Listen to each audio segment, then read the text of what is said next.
여기 말없이 한국으로 유학을 떠난 딸을 잡으러 한국에 왔다는 독일 부모님이 있습니다.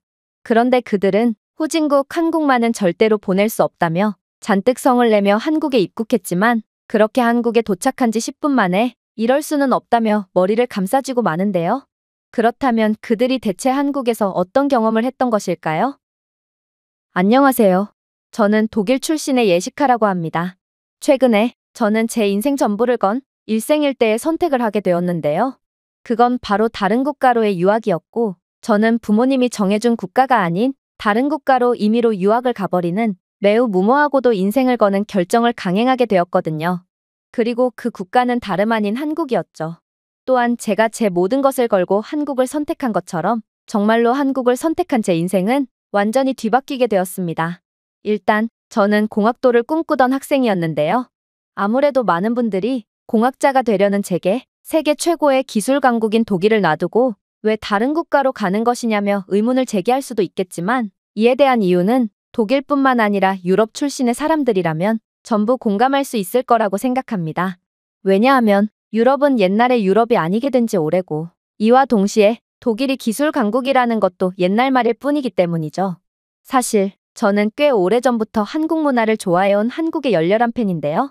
그래서 한국 드라마나 예능 등 한국의 여러 프로그램을 감상했는데 아이러니하게도 저의 이러한 경험들은 독일이 기술 강국이라는 것은 전부 옛말이고 제가 진정으로 훌륭한 기술자가 되기 위해서는 무조건 한국에서 교육을 받아야겠구나를 여실히 느낄 수 있게 했죠. 그도 그럴 것이 한국의 프로그램에서는 간접적으로나마 한국이 매우 최첨단 국가라는 것을 보여주고 있었는데요. 일단 드라마를 통해 본 한국은 모든 가정에서 열쇠가 아닌 그저 도어락으로 간편하게 출입을 하고 있었을 뿐만 아니라 도어락에 내장된 AI 인식 기능을 통해 휴대폰으로도 현관문 앞에 누가 왔는지를 확인할 수 있는 기술이 상용화되어 있더라고요. 이건 아직도 열쇠를 들고 다니며 수고로움을 감내하는 독일과는 차원이 다른 기술력이자 선진화된 사회라고 할 수 있었습니다. 또한 한국의 여러 예능이나 SNS 속 영상에서 본 한국의 가정집에서는 집안의 온도 및 습도를 사람이 일일이 맞추는 것이 아닌 그저 AI가 자동으로 최적으로 온습도를 유지시켜주고 심지어 한국인들은 스마트 냉장고를 사용하며 유통기한이 임박한 음식을 쉽게 파악할 뿐더러 냉장고 안에 있는 재료들로 무슨 음식을 만들 수 있는지에 대해서도 레시피 정보를 받고 있었습니다. 특히나 한국은 정말로 전 세계의 기술 시장을 주름잡고 있는 최고의 선진국인지 한국인들은 이러한 최첨단 AI 전자제품들을 다른 국가들보다 훨씬 더 저렴하게 구매할 수 있다고 했는데요. 그 이유는 독일 등의 국가들은 아직도 과거에 머물러 있기에 이러한 AI 기술력이 한참이나 뒤처져 있는데 반해 한국은 최신 기술 연구개발을 게을리하지 않았기 때문에 여러 중소기업들마저 최첨단 전자제품을 만들 기술력을 가지고 있고 덕분에 한국인들은 자국의 최첨단 전자제품들을 저렴하게 공급받을 수 있다고 했거든요. 독일은 이러한 한국의 탄탄한 기술 구조로 만든 최첨단 제품들을 죄다 한국에서 수입해와야 하기 때문에 한국보다 비싸게 제품들을 공급받는 거였죠. 그래서 한국인들은 손 하나 까딱 안 하고도 최첨단 기술이 알아서 생활을 유지시켜줄 때 점점 더 가난해지고 기술 후진국으로 전락해가는 독일은 20세기의 상황에서 도저히 벗어나지를 못하는 악순환의 고리에 빠지고 만 것입니다. 그래서 저는 몰락해버린 독일에서의 대학교 진학 대신 떠오르는 태양인 한국이라는 대담한 결정을 하게 되었습니다. 하지만 부모님께서는 저와 비슷하면서도 다른 생각을 하고 계셨어요. 사실 대부분의 독일인들은 과거에 너무 안주하고 있는 나머지 아직도 자신들이 기술 강국이라고 생각하는 경우가 많은데요. 하지만 부모님은 독일인 치고는 그나마 생각이 깨어있는 분들로 부모님께서도 독일의 이러한 심각한 상황을 직시하고 계셨습니다. 그러나 부모님 또한 어쩔 수 없는 답답하고 구시대적인 독일인인지 저보고 한국 대신 일본으로 가라고 하는 거 아니겠어요? 부모님은 한국 같은 듣도 보도 못한 국가로 가는 것은 제정신인 선택이 아니고 아시아 최고의 기술 강국은 일본이니 반드시 일본으로 가서 꿈을 키우라는 말씀을 해오시더군요. 아무래도 부모님은 옛날 사람이라 한국을 아직도 개발도상국으로 인식하고 계신 모양이었는데요. 그러면서 그저 부모님이 젊으셨을 적에 일본에 잘 나가던 모습만 기억하는지 부모님은 무조건 일본으로 가야 한다며 억지로 일본 대학교로의 원서까지 넣어버리셨죠. 그렇게 저는 부모님 몰래 원서를 넣은 한국 대학교에서 합격 통보를 받았고 부모님 등살에 어쩔 수 없이 지원한 일본 대학교에서도 합격 통보를 받게 되었습니다. 그래서 저는 고심 끝에 결국 제가 직접 한국과 일본 모두를 경험하고 어디로 갈지를 결정하기로 했죠. 하지만 그렇게 먼저 가게 된 일본에서 저는 일본에 도착하자마자 경악스러운 경험을 하게 되었습니다. 왜냐하면 도대체 기술 강국 일본은 어디에 있는지 일본은 독일보다도 훨씬 더 뒤처진 모습만을 보여줄 뿐이었거든요. 일단 일본은 분명 로봇 및 통신 등의 최첨단 분야에서 매우 우수한 기술을 자랑한다고 했지만 실제로 경험한 일본의 인프라 대부분은 여전히 아날로그 시스템이나 구식 기술에 의존하고 있었는데요. 우선 공항부터가 그랬습니다. 부모님은 분명 선진국은 공항에서부터 그 차이가 느껴지는 법이라고 하셨지만 일본의 공항은 분명 현대적인 외관을 자랑하긴 했지만 각종 수동 처리 시스템과 간단한 검사 과정에도 사람 두세 명이 붙어서 처리했기에 상당한 지연을 일으켰거든요. 심지어 제가 그렇게 진 빠지는 입국 수속을 마친 뒤 AI 챗봇 시스템을 갖췄다던 비서 로봇에게 공항을 빠져나가는 법을 질문해 봤을 때도 마찬가지였어요. 일본 공항 곳곳을 돌아다니고 있던 로봇은 제 질문을 전혀 알아듣지 못했고 전혀 도움이 되지 않는 응답만을 제공했거든요. 결국 저는 비상 호출 버튼을 눌러 직원과 직접 소통한 끝에 겨우 공항을 빠져나갈 수 있었습니다. 그마저도 일본인 직원은 영어를 전혀 못해서 직원이 직접 번역기를 들고 제게 뛰어오는 황당한 사건까지 겪게 되었지만 말이죠. 이럴 거면 대체 로봇을 왜 만들었다는 말인가? 정말 일본의 모든 것은 미관상으로만 좋지 결국 비효율의 극치를 보여주고 있는 셈이었습니다. 그야말로 일본의 기술력은 30년 전 고평가를 받을 때에서 그대로 멈춰 있었고 저는 아직도 구시대적인 공항 시스템을 갖춘 일본에 큰 실망감을 느낄 뿐이었죠. 하지만 제가 일본을 떠나야겠다고 다짐한 결정적인 계기는 따로 있었습니다.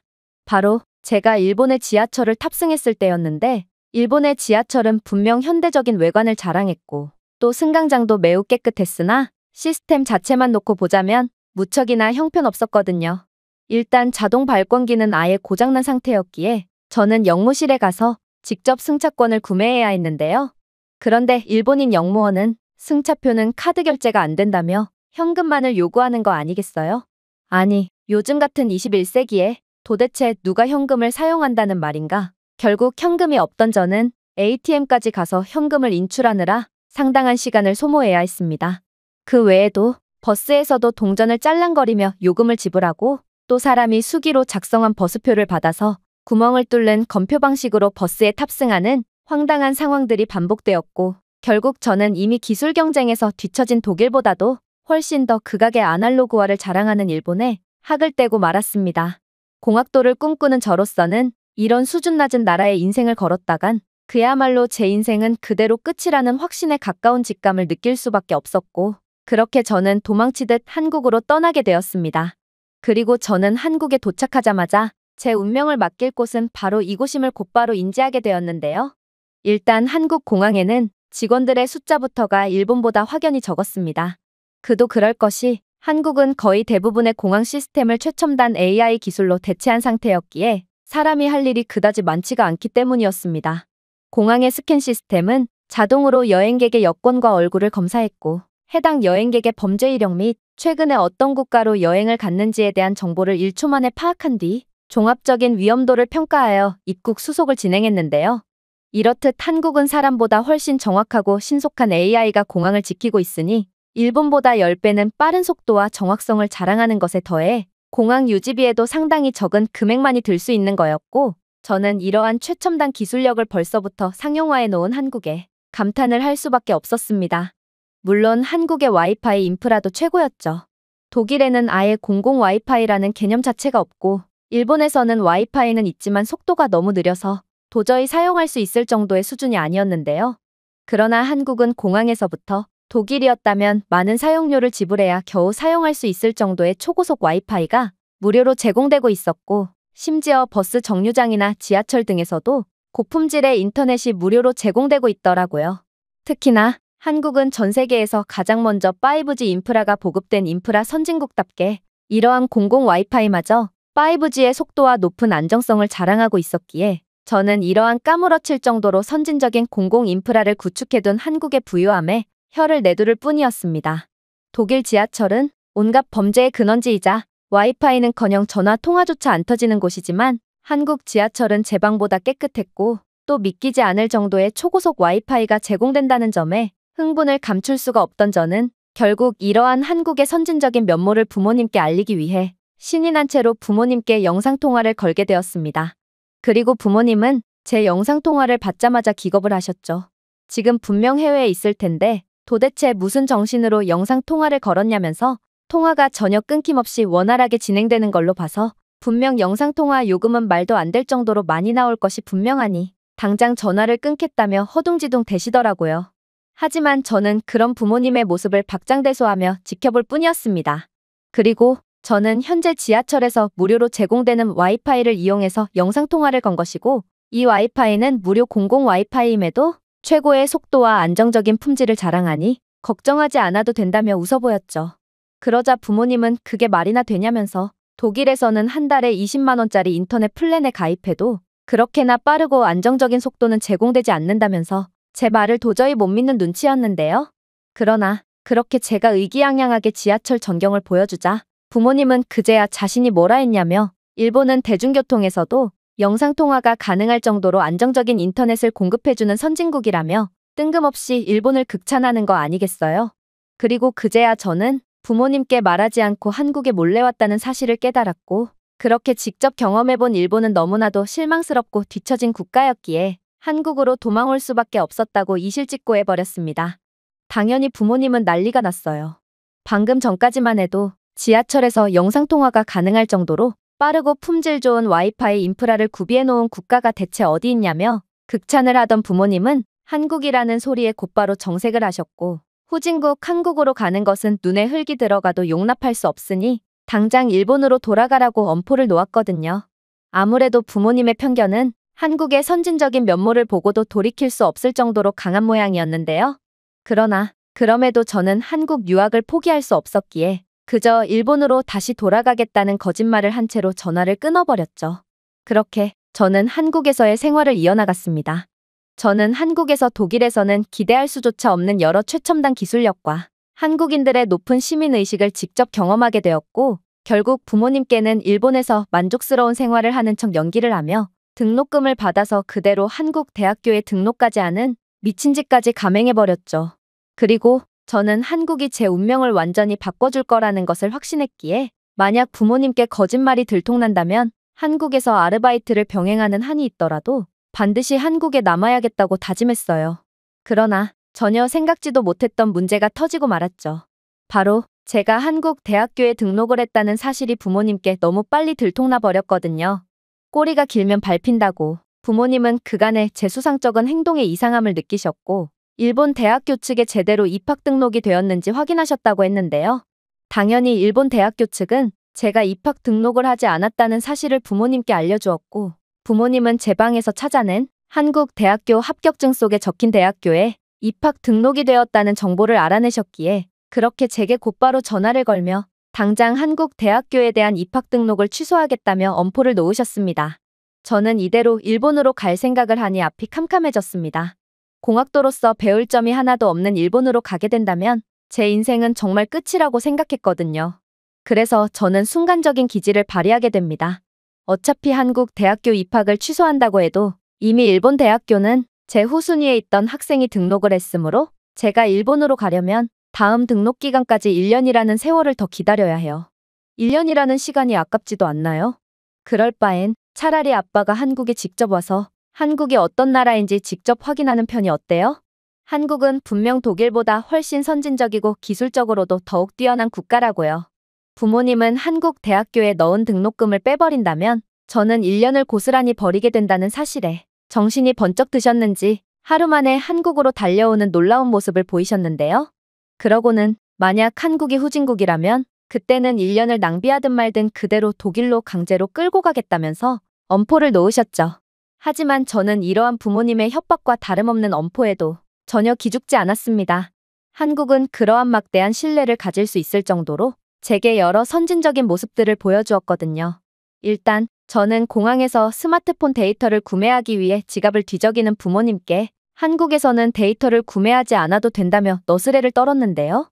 부모님은 그런 저를 보고 무슨 뚱딴지 같은 소리를 하냐며 동네 바보 보듯 쳐다보다가 이내 자포자기에 한숨을 내쉬더라고요.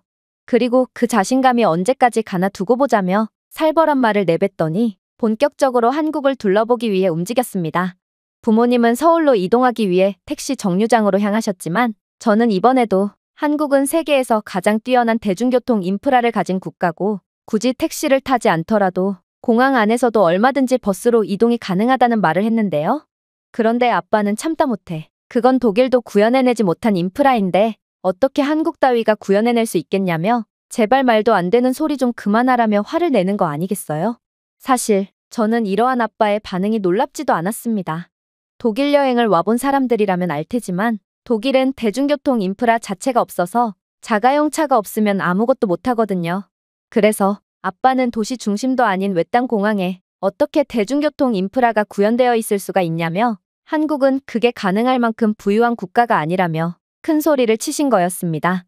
그러나 저는 그런 부모님을 조용히 공항버스 정류장으로 데려갈 뿐이었고 역시나 그렇게나 화를 내던 아빠는 한국의 공항버스 인프라를 보자마자 경악을 하고 말았죠.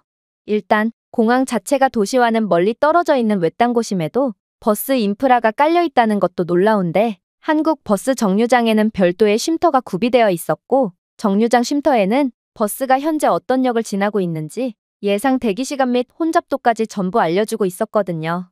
특히나 쉼터 내부에 설치되어 있는 디지털 키오스크는 공항버스가 정차할 홍대나 강남 등의 풍경을 간접 체험할 수 있도록 스크린을 통해 영상 정보를 제공하고 있었는데요. 아빠는 이러한 키오스크가 꽤나 흥미로웠는지 키오스크를 터치하며 관심을 보이기 시작했죠. 그런데 그렇게 이곳저곳을 눌러보던 아빠는 마치 못 볼 것이라도 보게 되었는지 이내 계집아이 같은 비명소리를 내지르는 거 아니겠어요?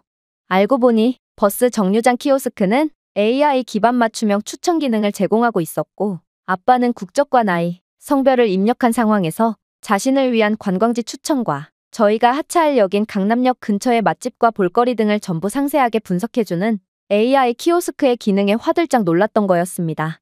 특히나 아빠는 이 AI가 추천해준 볼거리와 맛집들은 전부 다 자신의 취향과 정확하게 일치한다며 도대체 한국은 자신의 뇌 속을 들여다보기라도 한 거냐며 자신의 머리를 사정없이 흔들어 댔는데요. 당연히 키오스크는 아빠가 입력한 기본적인 정보를 통해 빅데이터 분석으로 추천을 해준 거였으므로 추천이 아빠의 입맛에 들어맞는 건 너무나도 당연한 사실이었지만 아빠는 한국에 비한다면 기술적으로 너무도 뒤처진 독일에서 평생을 사시다 보니 이제는 이러한 당연한 원리도 이해를 하지 못하는 수준에 이른 것 같았습니다. 엄마도 마찬가지였어요. 엄마는 한국인들이 버스를 탑승할 때 하나같이 스마트워치나 스마트폰을 태그하며 지갑 없이도 버스를 타는 장면에 경악을 하셨는데요. 그도 그럴 것이 일본에 아직까지도 동전을 이용해 대중교통에 탑승하는 모습은 분명 시대에 한참 뒤떨어지긴 했지만 독일도 동전 대신 카드를 사용하게 된 지는 그리 얼마 되지 않은 게 현실이거든요. 하지만 뛰는 독일 위에 나는 한국이 있는지 한국은 그저 손목시계로 교통요금을 결제하는 수준의 기술 상용화를 이뤄낸 상태였습니다.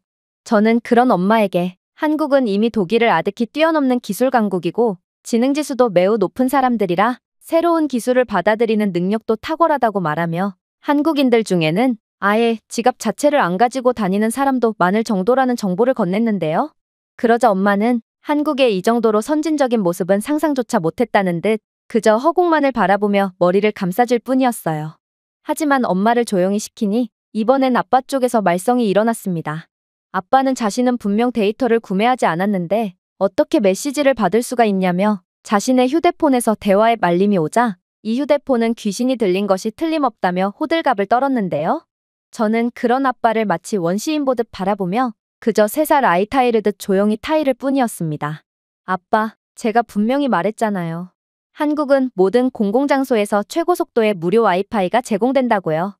이 버스 안에서도 와이파이가 제공되고 있고 아빠는 한국의 무료 와이파이 덕분에 메시지를 받을 수 있던 거예요.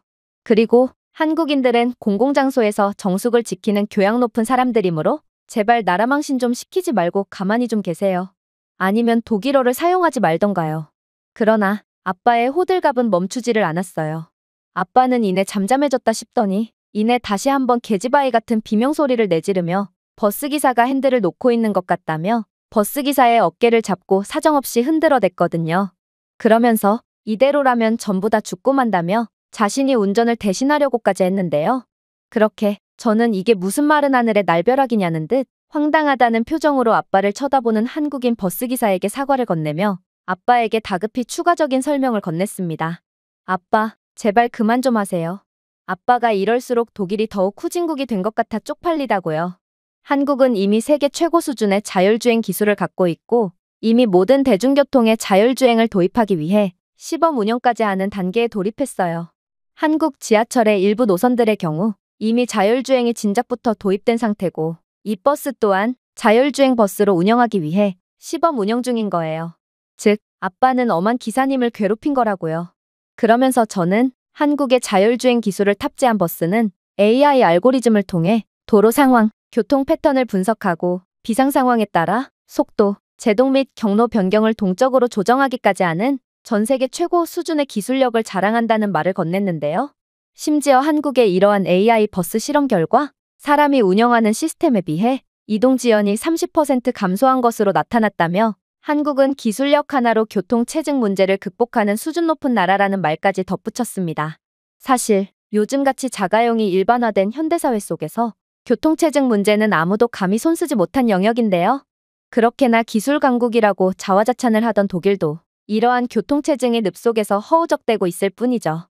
하지만 한국은 정말로 이러한 전 세계적인 사회 문제를 기술력으로 극복할 수 있다는 것을 증명해냈고 아빠는 이건 도대체가 말이 안 된다며 그렇게 외마디 비명을 내지르며 털썩 자리에 주저앉아 버렸습니다. 그러나 저희 가족의 순환은 여기서 끝나지 않았습니다. 그렇게 한국의 최첨단 기술력에 얼이 빠져버린 부모님은 넋이 완전히 나가버린 채 버스에서 하차했는데요. 그런데 그렇게 길을 걷던 와중 엄마가 벼랑간 소리를 지르며 어쩔 줄을 몰라 하는 거 아니겠어요? 알고 보니 엄마는 버스에 가방을 놓고 내리셨던 거였고 가방 안에는 스마트폰과 지갑 등 각종 중요한 물건들이 전부 들어있었기에 엄마는 세상이 무너지기라도 한 것처럼 소리를 질렀던 거였습니다. 사실 이건 한국에 대해 많은 것을 알게 된 저조차도 그저 고개를 가로저을 수밖에 없는 상황이었습니다. 독일에서 버스에 가방을 두고 내린다면 그대로 그 가방을 다시 찾을 수 없게 되는 게 당연하고 그건 전 세계 모든 국가들에서 마찬가지거든요. 그래서 저는 아무리 한국이라도 엄마의 가방을 다시 찾을 수는 없을 거라고 확신했지만 그래도 혹시 모르니 경찰서로 향해서 분실사고 접수라도 하기로 했습니다. 그런데 경찰 측은 마치 엄마의 가방은 100% 다시 찾을 수 있을 것처럼 말을 하는 거 아니겠어요? 잠깐 기다려보세요. 제가 버스회사 측에 전화를 해보겠습니다. 그리고 한국의 분실물 회수율은 전 세계에서 가장 높은 수준이므로 어머니 분의 가방은 반드시 찾을 수 있을 겁니다. 너무 걱정하지 마세요. 그러더니 전화통화를 마친 경찰은 영어를 구사하며 저희가 내렸던 곳의 반대편 버스 정류장으로 다시 가보라는 거 아니겠어요? 아니, 도대체 이 경찰이 무슨 말을 하는 거라는 말인가? 저는 이건 무의미한 행동이라고 생각하면서도 저희에겐 별다른 선택지가 있는 것이 아니었기에 그렇게 울며 겨자 먹기로 다시 버스 정류장으로 돌아가게 되었는데요. 그런데 버스 정류장에서 대기를 한 지 10분 정도가 지났을까? 그렇게 도착한 웬 버스에서 버스 기사는 저희에게 잃어버렸던 가방을 내미는 거 아니겠어요? 저는 이러한 믿기지 않는 상황에 벙찔 뿐이었습니다. 남의 물건을 훔치지 않고 제자리에 두는 한국인들의 높은 양심 수준도 놀라웠지만 도대체 어떻게 버스에 두고 내린 물건을 같은 정류장에서 되찾을 수가 있단 말인가요? 그렇게 저는 이러한 이해가 안 가는 상황에 버스 기사에게 번역 앱을 내밀며 이 상황에 대해 따지듯 캐묻기 시작했고 한국인 버스 기사는 이내 놀라운 대답을 해오기 시작하더군요. 별거 아닙니다. 한국인들은 돈 몇 푼에 양심을 파는 민족이 아니기 때문에 당신의 가방을 훔쳐갈 리가 없을 뿐더러 한국은 세계에서 가장 뛰어난 대중교통 인프라를 가진 국가거든요. 그래서 이러한 대중교통망을 이용한 택배 서비스 및 분실물 처리 시스템도 활성화되어 있습니다. 당신이 탑승했던 버스는 당신의 분실물을 싣고 종점의 차고지로 이동했고 종점에서 해당 정류장으로 향하는 제 버스가 당신의 분실물을 넘겨받고 분실물을 돌려준 거죠. 저희 버스 회사 차고지에는 이러한 경로를 계산해주는 별도의 시스템까지 존재하거든요. 저는 그가 내민 번역 앱을 확인하고 경악을 할 수밖에 없었습니다. 한국은 그야말로 완벽한 인프라와 시스템, 그리고 사람들의 교양 수준까지 갖춘 국가인 셈이었거든요. 그렇게 부모님은 마치 제가 그랬던 것처럼 한국에 오자마자 완전히 넋이 나가버렸는데요. 한국은 독일과는 수준 자체가 다르다는 것을 자신들 스스로 완벽하게 증명한 셈이었거든요. 물론 그렇게 밤이 깊어지자 부모님은 더욱 경악을 하시며 그대로 고개를 푹 숙이고 마셨죠. 왜냐하면 밤 7시만 넘어도 모든 도시가 우범지대로 전락하는 독일과는 달리 한국은 밤에도 매우 안전한 모습을 자랑하고 있었거든요. 저는 밤은 위험하니 절대로 나가지 않겠다는 부모님을 끌고 억지로 밖으로 나갔고, 그렇게 부모님께 밤 11시가 넘었음에도 아직도 활기로 가득 차 있는 광화문 광장의 모습을 보여주었는데요. 경복궁을 밝히는 황금빛 조명은 따뜻하고 매혹적이어서 고대 건축물의 장엄한 빛을 발하고 있었고, 광장 주변에서 들려오는 한국인들의 활기찬 음성소리는 전혀 혼란스럽지 않고 편안한 분위기를 조성하고 있었거든요. 부모님은 밤 11시가 넘었음에도 이러한 평화롭고 안전한 분위기를 자랑하는 건 전 세계에서 한국밖에 없을 거라며, 이런 나라라면 저를 믿고 맡겨도 좋을 것 같다는 말을 읊조리셨는데요. 그러면서 엄마는 경복궁 정문 앞에 서서 한국의 위대한 건축물에 경탄을 하는 반응을 보이기도 했죠. 엄마는 경복궁의 빛나는 궁궐과 어두운 밤하늘에 대비해 혀를 내둘렀고, 경복궁의 전통적인 모습과 서울의 고층 건물들의 모습의 대비는 마치 과거와 현재를 잇는 다리처럼 느껴진다며 한동안 경복궁에서 눈을 떼지를 못했는데요. 아빠 또한 거의 새벽이 다 된 늦은 시간임에도 광화문 광장의 세종대왕 동상 근처에서 부모님도 없이 혼자 사진을 찍고 노는 어린아이의 모습과, 이곳에서는 일말의 범죄의 가능성도 없다는 듯 이어폰을 낀 채 골목으로 이동하는 여성들의 모습을 보고 그저 독일은 잘못돼도 한참이나 잘못된 나라라는 말을 재차 반복하며 머리를 감싸쥐는 반응을 보이셨습니다. 아빠는 아이들이 범죄의 위험 때문에 제대로 뛰어놀 수 없는 국가는 정상이 아니라며, 독일뿐만 아니라 전 세계의 모든 국가들이 한국의 평화로운 모습을 보고 반성해야 한다며 한국의 안전한 모습에 박수를 보내셨죠. 그리고 당연하게도 부모님은 이러한 한국의 우수한 모습을 보고 제 한국에서의 유학을 완전히 허락해버리셨는데요.